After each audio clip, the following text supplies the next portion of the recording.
Okay, like I mentioned, my name's Gary Walker. I'm the Director of Customer Experience with a company called Adaptiva.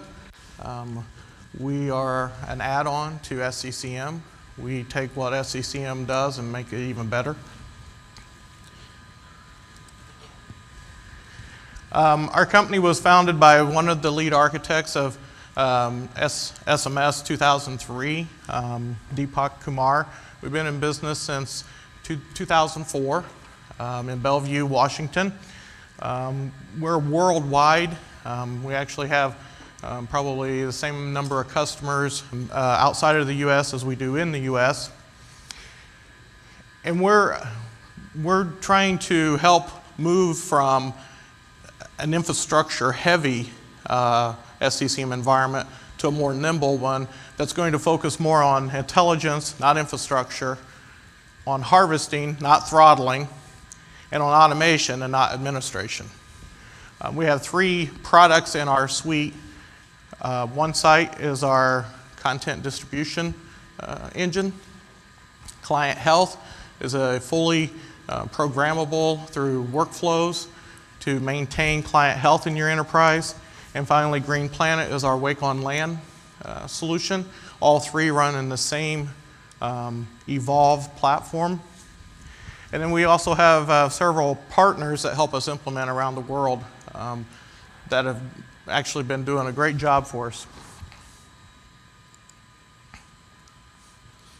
Just an example, some of our customers in the verticals, finance, government, we have customers ranging from a couple thousand machines all the way up to over 400,000 machines in their hierarchy.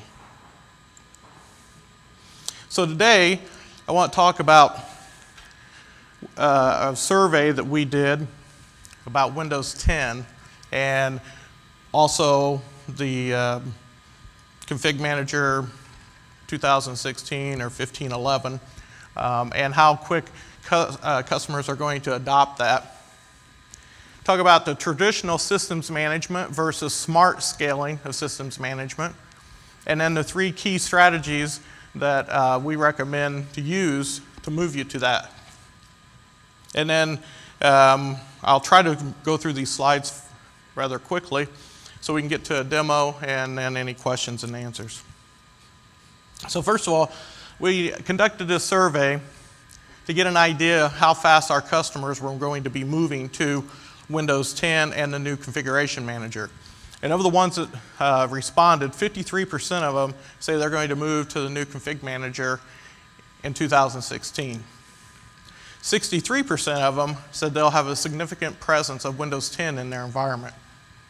And on Microsoft's stats say that 76% of their enterprise customers are piloting Windows 10 this year. So then if we drill down into the questions that we asked during the survey to find out what the biggest barrier is to going to Windows 10 and Configuration Manager 2016, you'll notice it's time. Time is the biggest barrier, followed by product maturity and then the infrastructure readiness. Also, as many of you know, with Windows 10 and Office 365, Microsoft is going to a monthly release cycle. And we asked how concerned people were being able to implement that in their environment with their current processes for testing and validation before they roll it out. And actually more than 50% were either slightly concerned or very concerned. So our approach to systems management is that we want to eliminate as much infrastructure as we can in your SCCM environment. We want to accelerate your content distribution. We want to reduce the administration that it requires for you to maintain your environment, like boundary management. We can totally get rid of boundary management for content location. We want to protect your network bandwidth to make sure that we're not saturating those links. And then also, we want to ensure that everything gets patched like it should.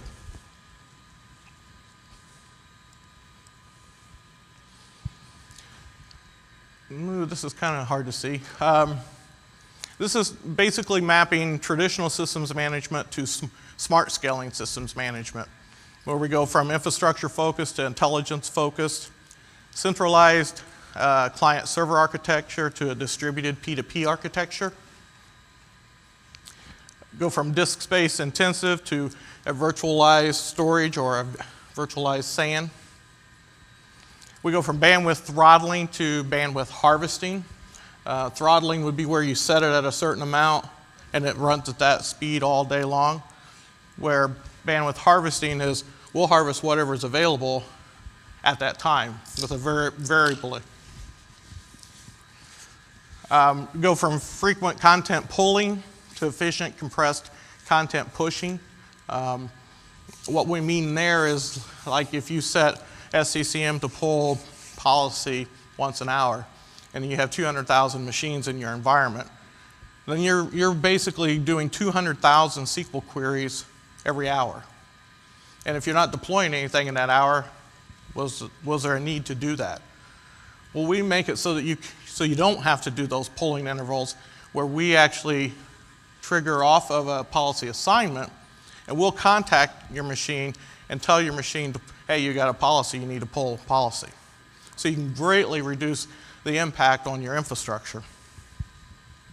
Intensive administration to self-managing automation, and siloed analytics to real-time visibility and control, which is one of the main things I'm going to talk to you about today.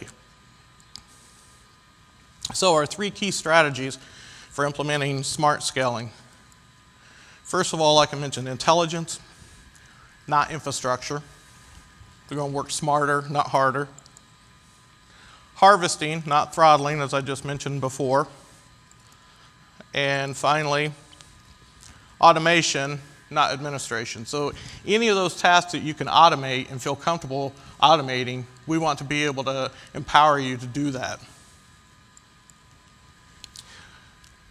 So this is a typical representation probably of an existing SCCM infrastructure of a global company in say 2012, where you have, let's say, 100,000 clients, so you probably have a single primary server, but then you have several either secondary sites or distribution points throughout the globe so that you can manage the bandwidth and the fan out to those remote areas. With one site, all that goes away. You can run everything from one site, one machine, one distribution point. And the way we do that is we have an agent that runs on each machine that basically turns it into a peer-to-peer architecture so that machines within the same office can share data amongst themselves. And the office is definable by you, so you can span multiple subnets. If it's in a remote office and you have 5 subnets in that remote office, you put them all together into a logical office, and they'll share data between them without bandwidth management. But coming back across the WAN, then we're going to manage that.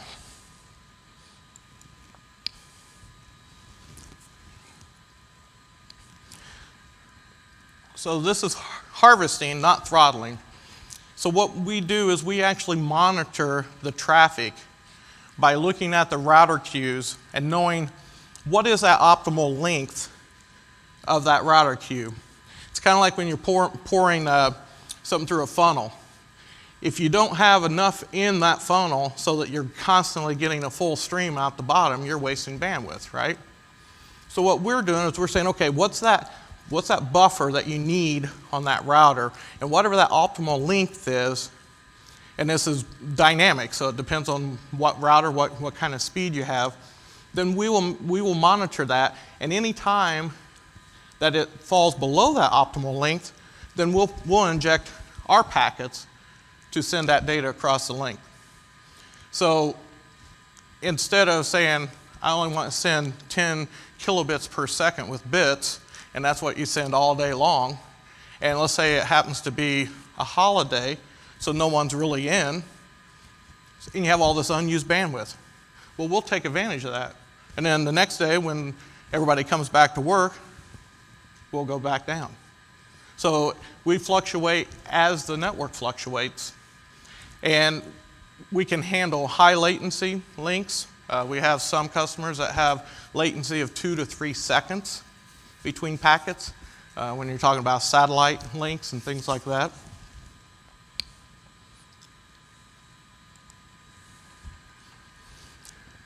So what we do is we monitor that, and we'll drop ourselves in so that we maintain as much utilization of your infrastructure of that link as we can.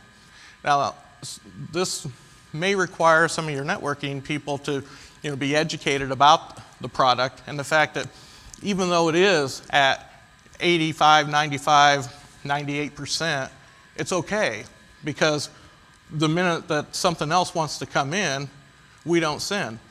We don't look at the protocol. We don't look at the type of traffic. Any traffic other than us, we consider business traffic. So you don't have to prioritize it. You don't have to set up your QoS rules. We'll back off immediately anytime there's other traffic in queue. So this is just a slide of our protocol where we're actually sending across the T1 line. So your total speed there is 180 kilobytes. And as you can see on the left, that's where we're running when there's nothing happening. Then over here on the right, we actually start copying a file across that same WAN link, and we'll back off immediately. And we can demo this for anybody, if you want to see the real live demo in the interest of time, and also being able to see it on the screen. We did the screenshots. The other thing that's unique to us is we have a thing called IntelliStage. As these updates become larger and larger, it's going to take you longer and longer to get them out there. And so you need these out as soon as you can get them out there in each of your remote areas. We have a concept called IntelliStage, where you say what offices do you want this content in, and how many copies of this content do you want out there. Then we will dynamically send this data out. And let's say you pick 3. We will pick the 3 best suited devices to get that content. And let's say you're sending a task sequence for like OSD, where you have multiples. Well, the first one, let's say it's a WIM, so it consumes most of the hard drive of this one machine. Well, that machine may drop off the list and not be one of the preferred ones for the next content. So we spread the content across all the machines. So if you have 100 gig worth of data free on 10 machines, we're going to use all that together to give you a huge virtual SAN in those remote offices. Now the key is you need to get this data out there before SCCM wants to send it, right? And with the Windows 10 is now using basically like software updates. Well, you don't want it to start triggering that download when you want to actually do the patch. So we have a way outside of SCCM, you can identify SCCM packages, software updates, OSD images, and you can have us push that content out there with our IntelliStage. So let's say Windows 10, you need 3 copies. You want 3 copies in all your offices. We can trigger that and have that go out ahead of time, so that when you get ready to do your Windows updates, all those machines are going to pull from a local source. If you do that, let's say a week ahead, and you set our schedule to recur, say every 2 days, and on the second day when it runs, it says, "Oh, wait a minute, I had 3 in this office and now we're down to 1. We'll put it back to 3. So we'll maintain those copies so that you're assured to get a good hit when you go to roll out the updates.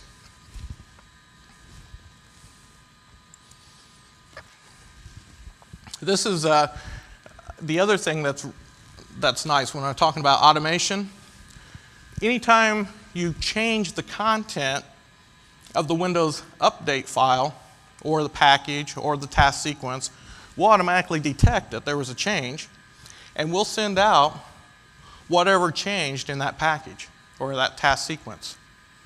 So let's say you set up an auto rule for Windows 10 updates, and it pulls it down automatically.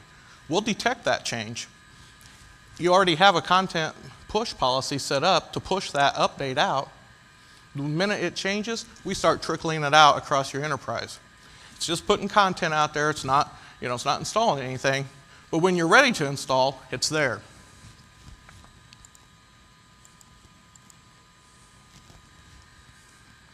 And this is the IntelliStage that I was talking about. These are screenshots from our UI. And here, you can pick the number of content that you want out there. If you have an office of, say, 2,000 machines, maybe you want 5 or 10 copies out there. If you have an office of only 5 machines, then you don't want to set this to 5, or we'll try to put that entire content on all 5 of those machines. We do a daisy chain replication, so we're scalable to any size. If you have 5 copies in an office, then we'll create 5 simultaneous daisy chains when you're going to do your update. If any of those fall out of the chain, we'll automatically recreate the chain and keep going.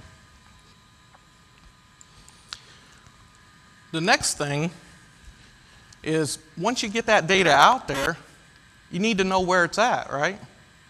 And for like the SCCM cache, you can set up a software inventory rule, which is going to really inflate your database size. Or, in our case, we know where all that content is because we manage all that content in our virtual SAN. So we expose that to you in our UI where you can go in and say, I want to see where this package is at. We'll give you all the offices at the top that have that content. Then you can click on the office and we'll show you all the machines that have it and the downloaded size. We'll show you the ones that are in progress of downloading, and we'll show you the ones that are just a partial download that they quit for some reason. So you'll know ahead of time, is that content there? Am I going to have a successful distribution? And then this is the latest feature that we added, which is awesome. It's called Live Flow. I'm sure if you've administered SCCM, you've gotten those tickets where you're causing high bandwidth utilization to a remote office, and they're blaming SCCM. And you're like, well, I don't think anything's going out there. So you start digging through log files to figure out what's going out, what time it started, who's getting that data. We show you that. We show you every transmission. You can do it by office, or you can do it by content. Let's say you're sending out an OS WIM, and you want to know where all it's going. You can click on that, and we'll show you every office that's getting that. It will be one data stream for that content per office. We only allow one data stream at a time to an office so that we can accurately manage that bandwidth. But let's say you're sending out this 4 gig WIM, it's trickling out there, and then you have some smaller distributions come along that are higher priority that you need to get them out there. Well, in SCCM, you had to do a lot of work to get that, to hop over that one. Here, you could pick on, if you notice on the column there where it says priority, you can click and change the priority on the fly. You can pause any transmission to that office at a content level. So let's say you just wanted to pause the WIM. You can highlight it and pause it. Let's say you want to pause that WIM from going out anywhere. You can on the left-hand side, you can actually pause it for the content, and we'll stop it from going anywhere. And then you can resume it whenever you want, or you can cancel it. So let's say you started sending out this 4 gig WIM, and then they contact you and say, oh, wait a minute, we found a bug, we got a new version. And you've already trickled out 1 gig of it. Well, you can stop it at that point and remove it from all your transmissions, all your WAN transmissions. You can also change the transport. Let's say you're working and you want to get this content out there, and it's trickling down, and you're like, I know no one's there. I want to go from a background protocol to a foreground, which basically tells us don't do any bandwidth management. You can change that on the fly as well.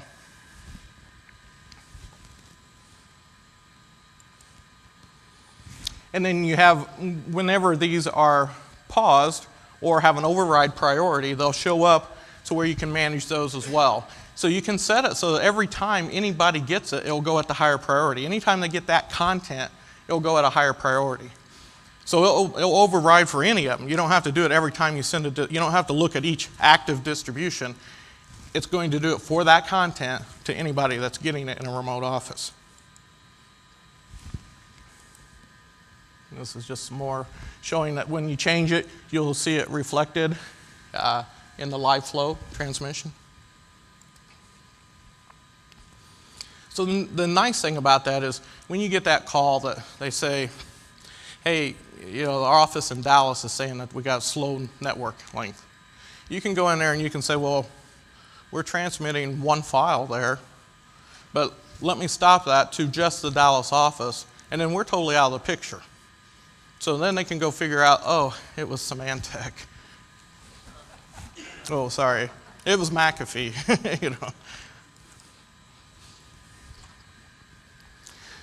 So kind of to bring everything together, the smart scaling of systems management using Adaptiva, we're going to help you with your planning, your preparing, your deploying, and your management through intelligence, harvesting, and automation. We have a full workflow engine within our product that allows you to automate any kind of task that you want. We actually have the world's only programmable Pixie engine, so we can provide Pixie to all your endpoints, and you can program it. So if you don't want to use the approval process through SCCM, you can use your own, because we can divert that and still respond back to those machines and give you the boot, the Pixie boot. And it looks like I'm running low on time here. So let's try this demo. I had a slight problem a minute ago. Hey, it's working now.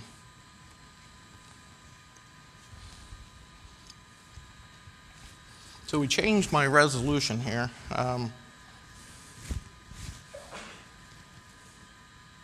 So that it would show up better.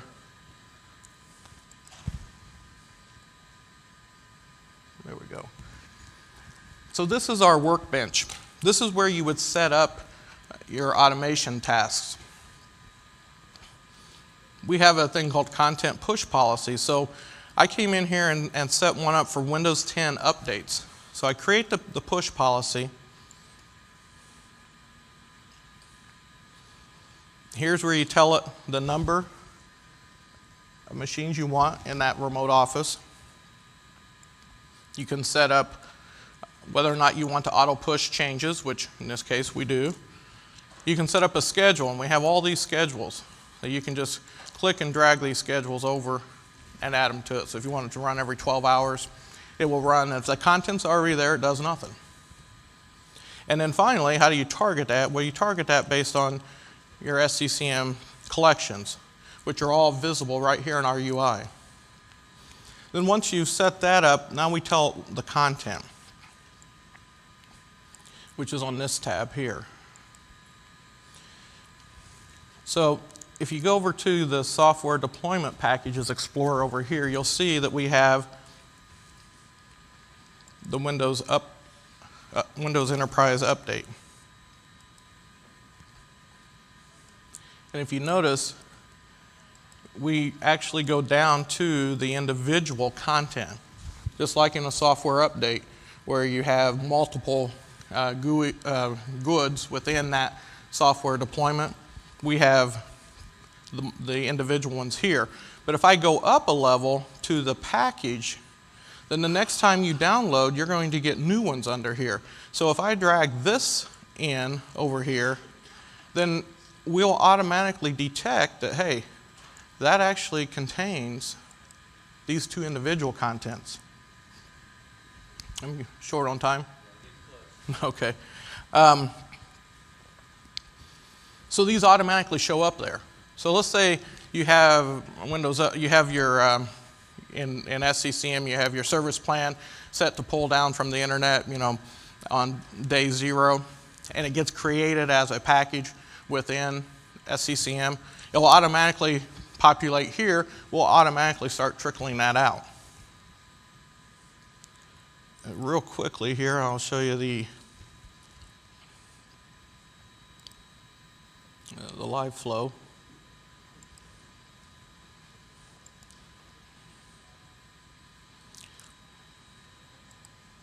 Get on the right one. So here's our live flow. So as you can see, I have some that are actually going out. We have what we call a big red button, which gives you the ability to stop all WAN transmissions underneath that entire primary server. Or if you're installed at a CAS, it'll be the entire hierarchy. So I'm going to resume this because I had it paused so that it wouldn't run out.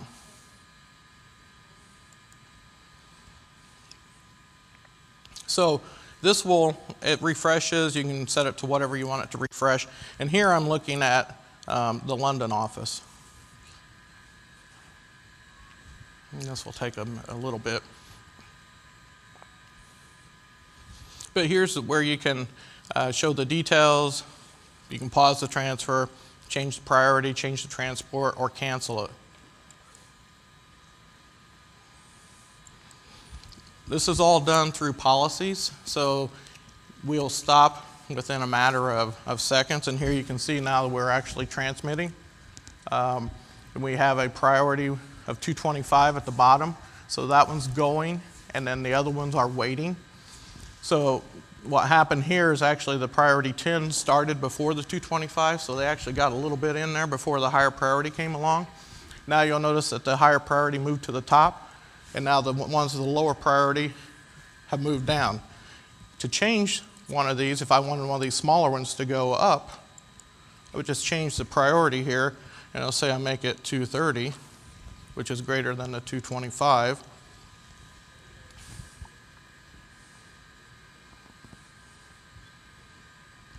So then that one will actually remove itself from the queue. And then when we refresh it, it's going to come back with a higher priority than the 225. And it's going to stop. It's full preemptive. So anything at a higher priority will stop and let the other ones go through. And I'll stop at that since I'm over on my time. But we'll see it come back in here pretty soon. But having this insight into the content that's going out is priceless. I mean, I've spent numbers of years administering and architecting SCCM solutions, and this is something that's really amazing. And as you can see, it came up with the higher priority. And now that small one that's real important doesn't have to wait on that 5 gig WIM to go out. All right. Thank you very much. Thank you. Appreciate it.